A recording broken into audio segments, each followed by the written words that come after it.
Walang mic. Pagkakataon na sana kumanta.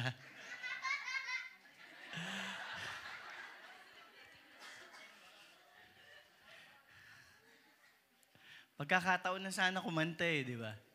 Hindi ba pwede patayin lahat to? Iyan. Mahihain po kasi ko Hallelujah. Let's give our clap offering to the Lord.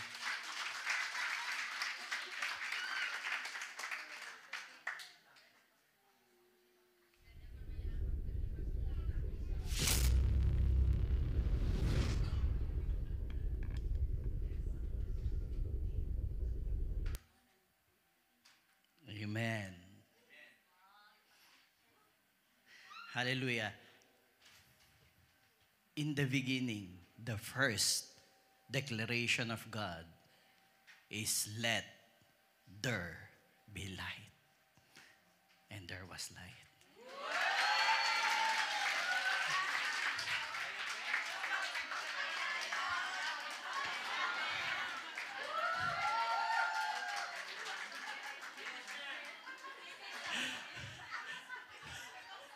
Amen.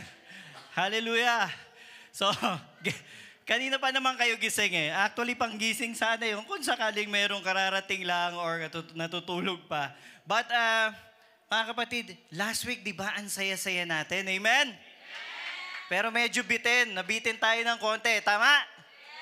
Kaya ngayon po, sandali lang po tayo ngayon. Sandali po itong message. Pagka sinabi ko, amen, amen na agad, ha? Amen? Okay, let's close this in prayer.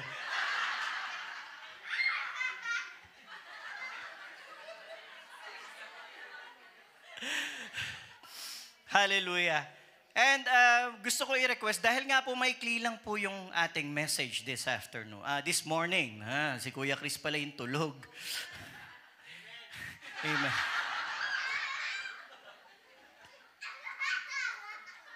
Iba pag may supporters ka pag bit-bit mo yung tropa mo Amen. So, maikli lang po yung message ngayon. So, I request kung pwede po, wala po munang lalabas. Wala munang iihi.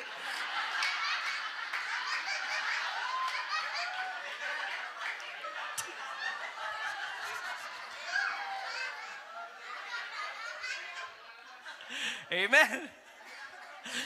Kasi, baka pag lumabas kayo, may mamis kayo. Sa game mamaya, kasama to, question and answer. Sayang yung 1,000.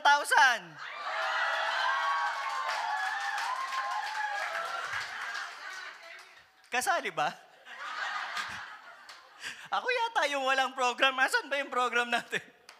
So, no, but seriously, I would like this to take it very short, but I would like each and every one of us to enjoy the glory of the grace of God.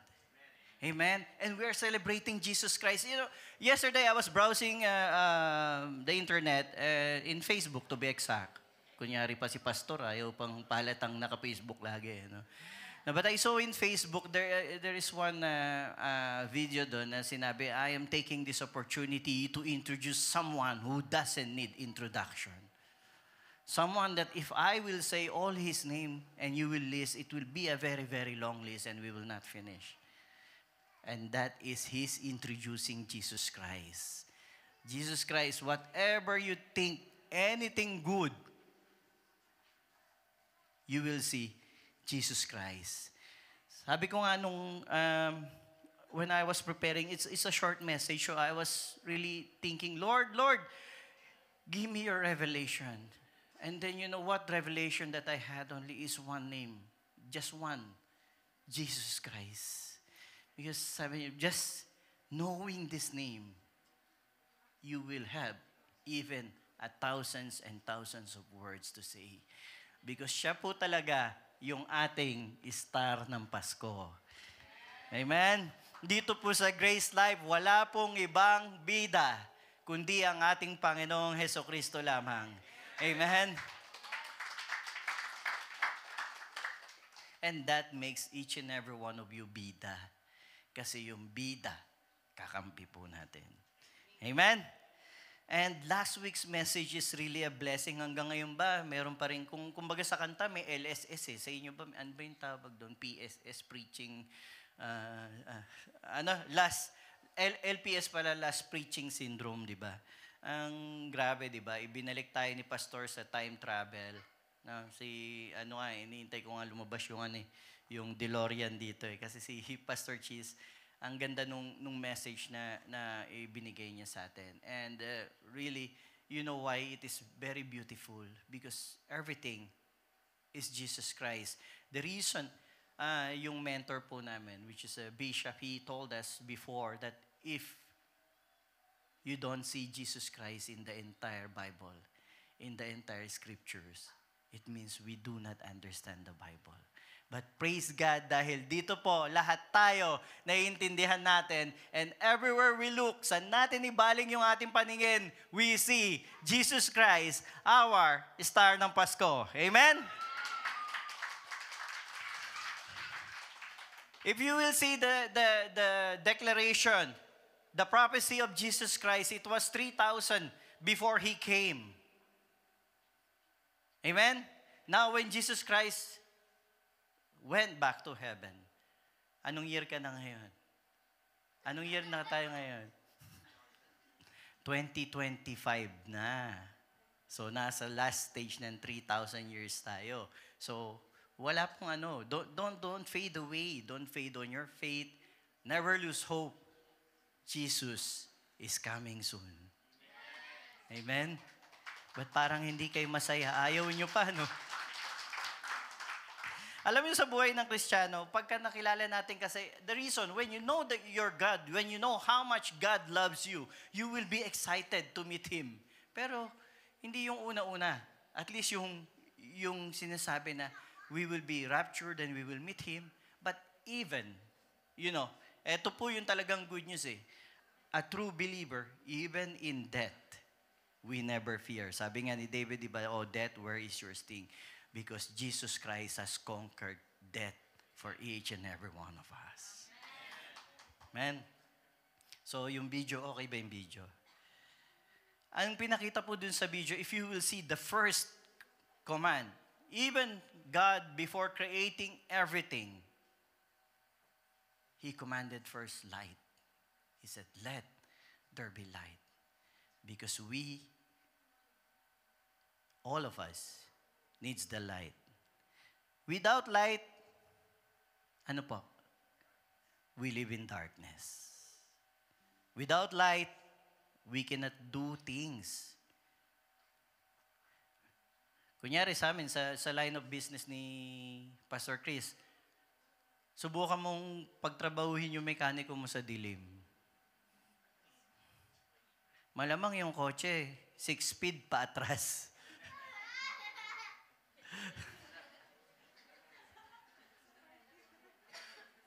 Meron ako number 1 fan. I love you, Alexa. Without light, we cannot see. Imagine kung ang lahat ng kotse or ang kalsada walang ilaw, di ba? Even pagka naglalakad tayo, without light, total darkness, we cannot see. Without light, walang Meralco. Walang dewa. Joke yun. Ba't ayaw nyo tumawa? Mali yata yung deliver. A car that will be driven without using headlights are being fined because light is safety. Diba? Imagine kung walang ilaw yung mga poste sa labas, walang headlight ang mga sasakyan, magdadrive ka pa ba sa labas? Yun nga may headlight, ang hirap pa makakita eh. Yung pa kayo walang ilaw. In fact, in science, it is explained that without light, life will not exist or cease to exist. Earth's water will freeze. We don't live without water. All yung mga content ng katawan natin, it will not function without light. Life will cease to exist without light. Not only Earth, even the planets will cease to exist without light. But if you will see on the beginning, on Genesis 1, God said, let there be light. And then after that, He said He placed the sun to be the guide on the day and the moon to be the guide on the night. But sun and moon is not the source of light. God alone is the source of light. He said, let there be light. But imagine, just the sun that He put to guide us, to give us life, to give us light. As the center of the solar system, the sun. Imagine if you remove the sun from that, all of these 9 planets will go out of orbit. Amen? The atheists, they claim that everything happened for an accident or it happened by random events. If no one is controlling those, imagine just the earth. Let's talk about Earth dahil tayo dito tayo eh. Meron ba hindi? Just the earth. A little bit tilt to the left, a little bit tilt to the right. That will tamper our entire weather if no one controls it. That will never happen. A car can never operate by itself. A computer can never operate by itself except if someone is operating it. God exists and God loves us. If we walk in the night, we need light to guide us. And as I said, God's first spoken command is light because it is a provision for all of us. Kung ano yung pinaka-importante, yun ang binigay niya. No one can exist without the light. You know why? The light that we are talking about is found in John 1:3. It says, all things were made through Him, and without Him, nothing was made that was made. And that is our Lord Jesus Christ. The Lord is the light of the world, and that is the first word that came out of the mouth of God when He is creating us. And Jesus is the Word of God. The Word from the very beginning. He is given by the Almighty Creator even before He started creating everything, declaring, let there be light. Di ko pala napapatay ulit yung ilaw. Let there be light. And there was. And the light stays. It will stay forever. The Lord, when He declared something, He cannot take it back. He doesn't take it back. He can, but He doesn't want to take it back. Amen? Our verse for this afternoon is this. It is found in Isaiah chapter 9, verse 2. Isaiah is an 800-year prophecy before the arrival of Christ. And it says, the people who walk in darkness have seen a great light. Those who dwelt in the land of the shadow of death, imagine, upon them a light has shined. Amen? And this is the light that God has declared from the very beginning. Let there be light. He has given Jesus Christ even before He created us. He has given our Savior first. God knows man will fall. We will fail. We will continue to fail again and again and again. So He has given Jesus Christ ahead of it. He did not stop the creation. Wala naman itong mga to eh. Palpak to eh.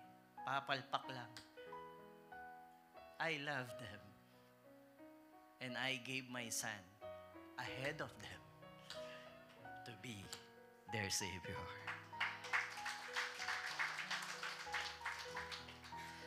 Again, mga kapatid, the absence of light means end of life. The reason why all of us live, because Jesus Christ is with us. Sabi sa kanta kanina, Emmanuel. His name means God with us. And take note, mga kapatid, the good news here, I am not encouraging any of you not to believe, not to do anything that is against the morality of God. But see how God loves mankind. When I was younger, even younger on my faith, I was questioning, am I on the right faith? Ito nga yung sinasabi ni Pastor last week hindi ko lang kayang gaya. Ang galing ni Pastor, sabi niya, di ba? Ang tagal-tagal ko na rito, wala naman nangyayari. Blessed and highly favored. My question is different that time. I am a believer of God. I am a follower of Jesus Christ. Why are many people are blessed more than I am? And worse, when I work here, I met many atheists, people who doesn't believe in God, and they are my bosses. They are even blessed than me. The only answer to that was given when I learned the full grace of God. God in nature is a blesser of everything. God will not bless us because we did something good. Lahat po ng religion, even when I visited Japan, ang gusto nila, ayaw nila ng Christianity kasi isa lang daw ang Diyos. Kasi nasanay sila sa culture na parang management type. Hindi kayang i-manage na nag-iisang Diyos yung lahat ng kailangan nila. Ba't tinawag mo pang Diyos? Avengers yun. Superhero nga yung hinahanap mo, hindi Diyos. Yung mga, tinanong ko yung tourist guide, ano ba yung mga ano nyo rito? So, meron silang Diyos para sa fertility. Parang Pilipinas din. Di ba? Maraming tayong mga santo-santo. Meron silang Diyos para sa harvest. Meron silang Diyos para sa farming. Yung mga ganon. So, pagka magtatanim sila, mag-aalay sila dito sa Diyos na to. Pag mag-harvest sila, mag-aalay sila sa Diyos na yun. Imagine, before you get your blessing, kailangan ikaw mag-alay. So, who is God? Is it their God or themselves? Because sila yung nagbibigay. But the God we know, gives us everything ahead of time. Whatever we need, He said, let there be light. Let there be my son, my beloved son for them. Because I am creating something that I will love most and I would like to be with forever and ever.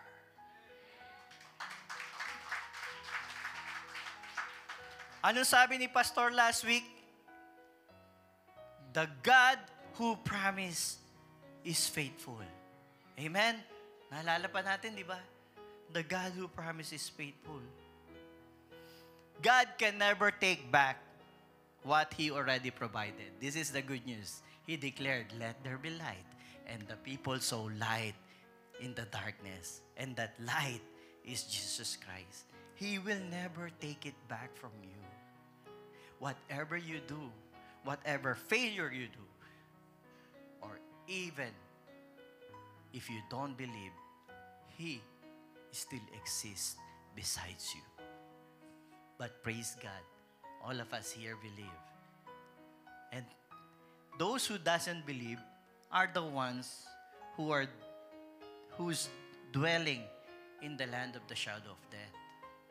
All of us is like that before. All of us doesn't believe before. And then the light came. Mga kapatid, we did not search for the light. The light came to us. Maraming nga nagbibiruan minsan pagka yung may sakit. Diba? Tas hirap sa sakit. Huwag ka sumama sa liwanag. Narinig nyo na yun? Huwag ka sumama sa liwanag. But knowing God, no? Pagka nakakita ka pala ng liwanag, sumama ka na.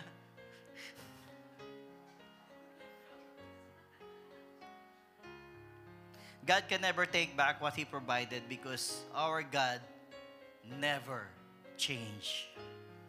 He was, He is, and He is to come. Jesus Christ was given to all of us even before time existed. But Jesus Christ affirmed it Himself.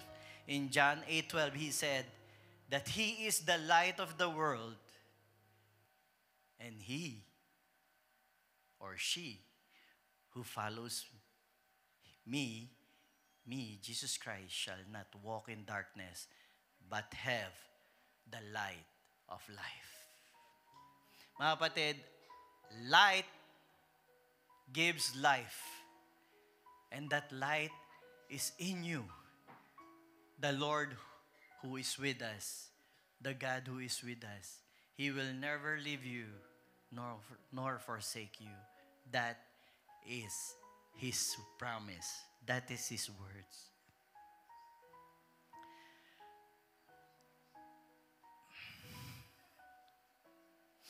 I don't know how to express more. But even just reading the Bible and appreciating Jesus Christ, you will always be blessed. Mga kapatid, darkness is in this corrupted world. Kaya, sabi nga, those who walk in darkness, we are on exile. Namasyal ka lang, uuwi ka pa rin. But light exists and are given by God. Even time existed, before time existed. We see darkness every day. Amen? Up to now, we are believers, but we still see darkness every day. Sa work, sa school, sa bahay, madalas sa bahay, no? Sa relationships, sa bangko, mga financial, di ba? Sa problema, or sometimes sa karamdaman. Marami pang iba. We see darkness in many, many things. But the good news is, the Lord says, He who walks with me, he who follows me, will never walk in darkness. And He is with us and will never leave us nor forsake us. Jesus said, you will never walk in darkness. Panghawakan natin yan. We celebrate Christmas because Jesus Christ is already with us. Amen? Mga kapatid, our God is very loving God. Imagine, when we believe before, ang inaasahan natin, when we die, we get to meet God. To be with God, we have to die first. But we miss the real message of Christmas. Christmas shows that Christ was born to us. Mga kapatid, God has done everything for us. Hindi mo kailangan mamatay para ma-experience mo yung heaven, para ma-experience natin yung feeling niya. God, Jesus Christ, the reason why we are celebrating Christmas, He came to earth. He walked on earth. He lived on earth, and He never left earth. From the beginning, when God said, let there be light, Jesus Christ is already with us. You remember yung mga stories sa Bible? Even from the beginning, the one who's walking in the garden looking for Adam and Eve, that is Emmanuel, the God with them. The God who is mingling with the people, the God who is intimate with the people, that is Jesus Christ. The one who walks in the garden, the one whom Adam and Eve talks to is Jesus Christ. The burning bush is Jesus Christ, who talks to Moses. The fourth man on the fiery furnace is Jesus Christ. The one who is with Daniel. Kaya nag-diet yung mga leon. It is Jesus Christ. The Lion of Judah is there besides Daniel.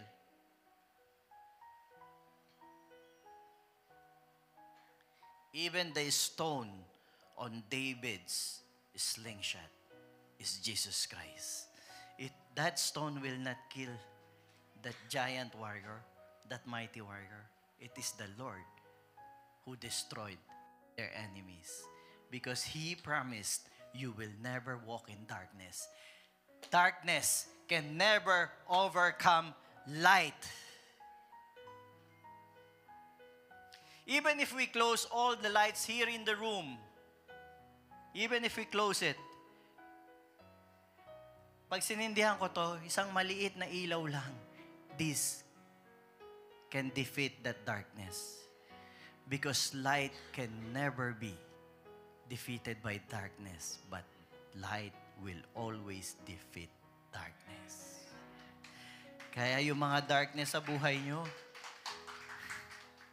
yung mga darkness, yung mga look at the light. Sabi nga nila, huwag ka sumama sa ilaw. Sumama ka na. Sama na. Every Christmas, automatically we have joys in our hearts. Amen? Bakit? Di ba? Kahit wala kang pera, di ba? Sa totoo lang, andyan yung spirit of Christmas, hindi mapigilan. And ito natutunan ko rito when I was working here in this region where Christianity is not the main religion, is not the main faith. But people celebrate Christmas. Before I spoke with two of my colleagues, meron silang Christmas tree sa bahay. And I asked them, why did you put up a Christmas tree? It is a Christian celebration. He said, I just put it up because there is something in it. In this festivity, there's something in this celebration that we cannot explain. We just feel very happy for everybody. They don't believe in God, in Jesus Christ. Their religion is different.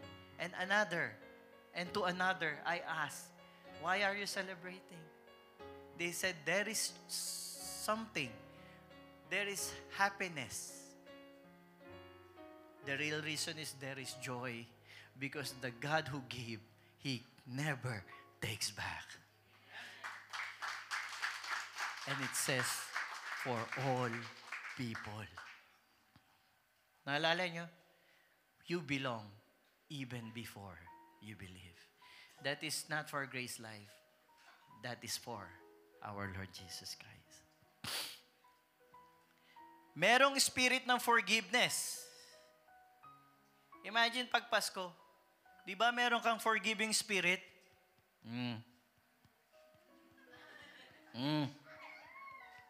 Napatawad nyo na ba lahat ng kailangan nyo patawarin? Humingi na rin ba kayo ng tawad dun sa kailangan nyo hingan ng tawad?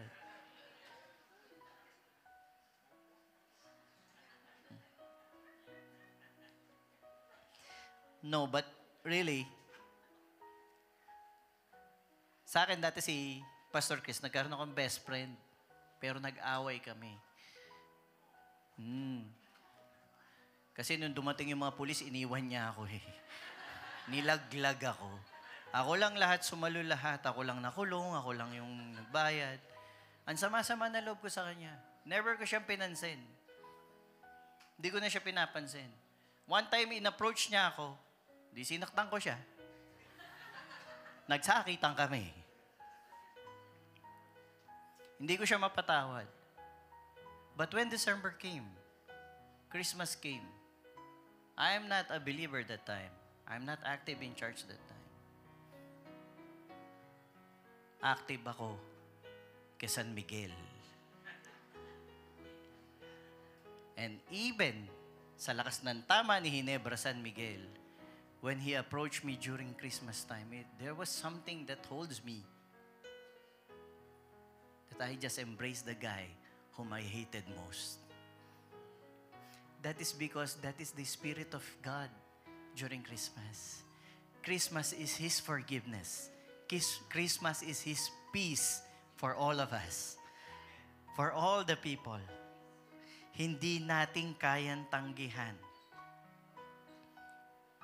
yung diwa ng Pasko, because ang diwa ng Pasko ay si Jesucristo, ang purong biyaya, ang sukdulang biyaya ng ating Panginoon. He loved us before we love Him.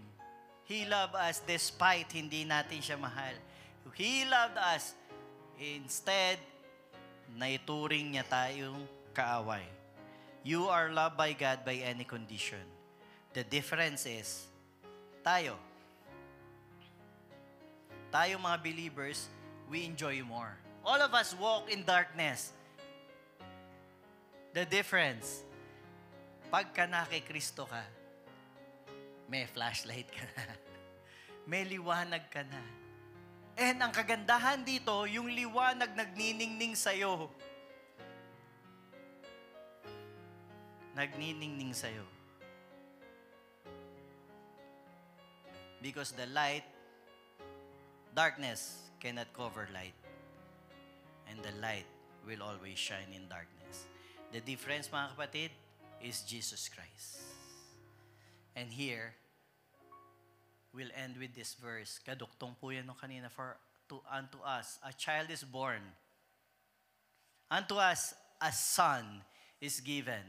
And the government will be upon His shoulder, and His name will be called Wonderful, Counselor, Mighty God, Everlasting Father, Prince of Peace. The increase of government and peace, there will be no end. Mga kapatid, a son is given. Sabi ng kanta kanina, come, unfaithful. Nagulat ako dun sa lyrics.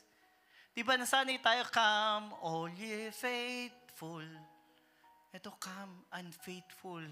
He is calling those who is not like Him.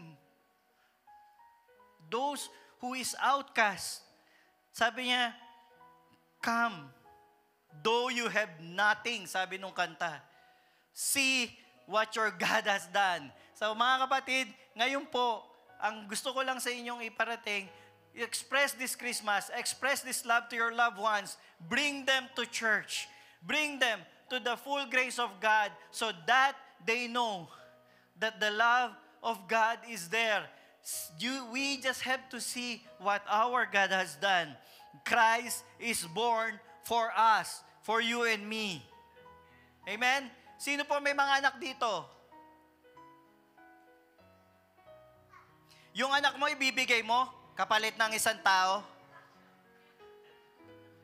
Ibibigay?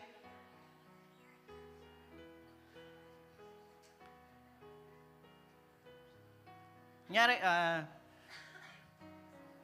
JM, nakulong ako, ipapalit mo yung anak mo para sa akin? Ayaw. Huwag mo na doktongan, alam ko sasabihin mo, bata pa yung anak ko, ikaw matanda ka na, okay lang. Will you give your child in exchange? Nothing. It is impossible, amen? Impossible kahit sino sa atin. It's impossible. But yes, the only thing that it will happen, the only way, the only reason that it will happen is if that someone that needs to be exchanged by your child is the same value of your child or even more valuable than your child. Amen? And that is how our loving God, the Father, sees us. He gave Jesus Christ because He values us more than Jesus Christ. The King of Kings, the Lord of Lords. Yun yung pinalit sa atin. Lugi, di ba? Si JM nga, hindi pagpapalit yung anak niya sa akin. Pero the Lord, our God, He gave His Son to His enemy. Ito pa yung pinakamabigat. Yung tumalikod sa Kanya, yung ayaw sa Kanya, yung sinuway siya, ibinigay niya yung anak niya.